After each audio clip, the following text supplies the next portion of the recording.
تاریخ پر نظر، جمہوریت کی تاریخ پر یہ شعر نہیں، یہ وہ ہے کہ تاریخ پر نظر ڈالتے وقت تین بنیادی حقائق ضرور پیش نظر رکھیں. تین باتیں. نمبر ایک، حقیقت تو یہ ہے کہ جمہوریت اور اس کے ادارے، قاعدے، قوانین سے وابستہ روایت، اس کی نظری بحثیں اور علمی تشکیلات، یہ سب کمال انسانی کاوشوں کا. انسان اس میں اللہ کا کوئی عمل نہیں، اللہ کے رسول کا کوئی عمل، جمہوریت میں. ٹھیک ہے. تو جب انسان کسی کام کو کرتا ہے تو اس میں نقص ضرور ہے اور وہ فار ایور نہیں ہوتا.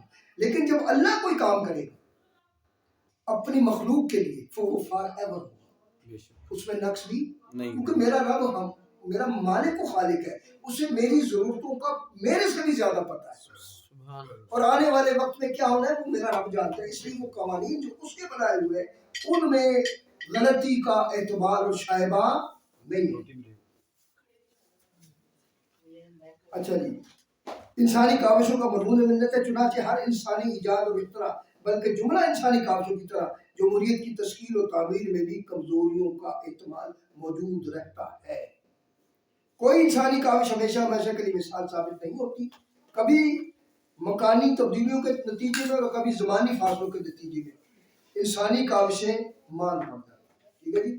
تو یہ تو جمہوریت کا قصہ اس نے مجھے کہا تھا، اور میرا خیال ہے اس پہ بات تو جتنی ہو، لیکن میں نے مین بات آپ کو جمہوریت اور اس کی سمجھا دی ہے کہ قانون الہی، نظام مصطفیٰ، دین مصطفیٰ، قرآن کا نظام. میرا ایک سوال تھا جی اس پر یہ بھی کہ جس طرح ایک شخص ہے عالم دین ہے، بہت بڑا اچھا ہے، ہمیں پتہ ہے نیک انسان بھی ہے، ایسی بات نہیں، اب وہ جمہوری نظام کے اس پر سیٹ پہ کھڑا ہو جاتا ہے، کیا ہم اس کو ووٹ بھی دے رہے ہیں دنیا میں؟ یار میری بات سنو، اگر نیک کہاں رہا جی، وہ نیک کہاں رہا؟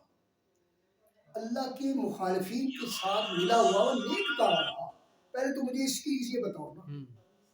مطلب اللہ کے نظام سے جنگ کرنے والا بندہ وہ نیک کیسے ہو سکتا ہے؟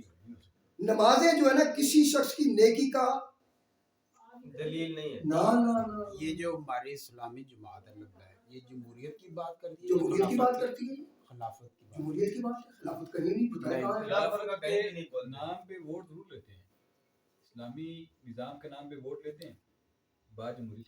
ہم ان کے نعرے پر مانتے ہیں، یا وہ نعرہ جو ہے نا وہ جو بالکل، نعرہ لگا رہے ہیں، لیکن خادم حسین رضوی صاحب اگرچہ وہ بھی الیکشن کو کہا تھا، وہ ان کی گفتگو میں خلافت کا کافی تذکرہ ہوتا ہے، لیکن بات پھر وہی ہے، اس نظام کو پلٹنے کے لیے اگر کوئی شخص نے سر دھڑ کی بازی لگائی ہے وہ ڈاکٹر اسلام ہے.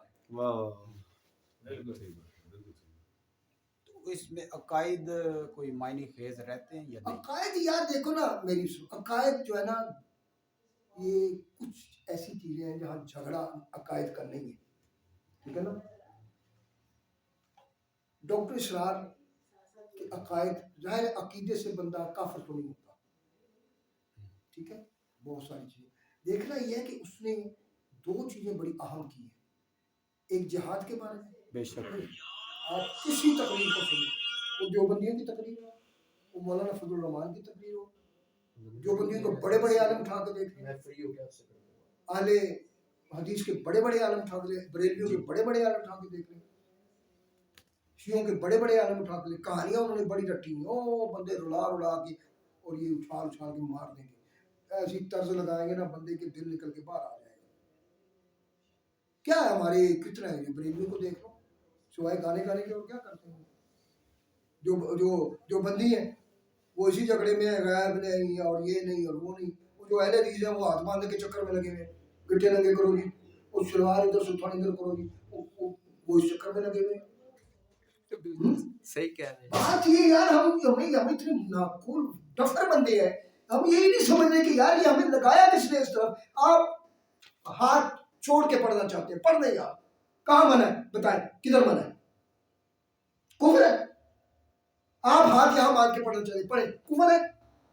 ہاتھ یہاں باندھ کے پڑھنا چاہتے ہیں، پڑھیں، کفر ہے. آپ پاؤں کھول کر پڑھنا چاہتے ہیں، کفر ہے. اور پڑھ تو رہے نا یار، بیچ میں کیا گرنتھ پڑھنا ہے؟ وہی سورۃ فاتحہ پڑھے گا، وہی کچھ صورت میں لائے گا، وہی اللہم صلی علی محمد پڑھے گا. یہاں اگر وہ تبدیل کرتا ہے، وہ کہتا ہے نہیں میں نے وہ گیتا میں سے کچھ پڑھنا ہے، وہ بھی بڑی کتاب ہے ہندوؤں کی، تو پھر ہم کہہ سکتے ہیں سر یہ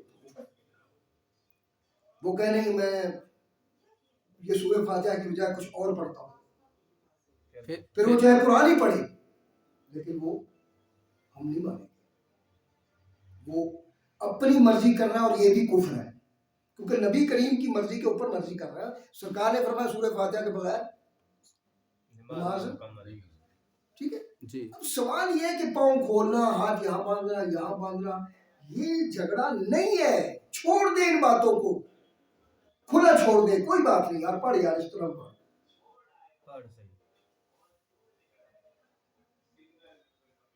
نہیں پیر کھول لیں کھول لیں کوئی بات نہیں، بیت اللہ شریف میں تو ہر قسم کا وہاں بندہ دیکھتے، وہاں نہیں تو بحث کرتے، وہاں بھی نہیں بحث کرتے۔ یہ بحث جو ہے نا اس کو پولائٹلی آپ ڈیل کریں اور سب درگزر کریں۔ میں جمعہ پڑھاتا تھا ادھر مری کمپنی باغ، وہاں شیعہ بھی میرے پاس پڑھتے تھے، میرے پیچھے پڑھتے تھے، اہل حدیث بھی آ کے پڑھتے تھے، بلکہ خدمت کرتے تھے۔ میں دبئی گیا ہوں، بڑے بڑے جناب وہ نمازیں میرے پیچھے پڑھ کے، اور وہ میری خدمتیں بھی کرتے تھے اہل حدیث اور دیوبندی وہ نوکریاں کر رہے تھے، وہاں آتے تھے میرے لیے ہریشہ بنا کے لاتے تھے، رات کو بیٹھ کے نماز تراویح پڑھی، بیٹھ گئے، پھر ہماری ایک نشست ہوتی تھی، وہ اس میں جناب کوئی وہ وسیم صاحب وہ کہتے ہیں علامہ صاحب یہاں ہم نے یہ پہلی دفعہ آپ آئے، ہم پہلی دفعہ دیکھ رہے ہیں کہ لوگوں کا رش ہی نہیں رکتا اور کوئی کچھ یہ کھانے کی لنگر ہی لگا رہتا ہے۔ کیا بات، ٹھیک ہے جی، تو چلیں چلتا رہے گا مسئلہ۔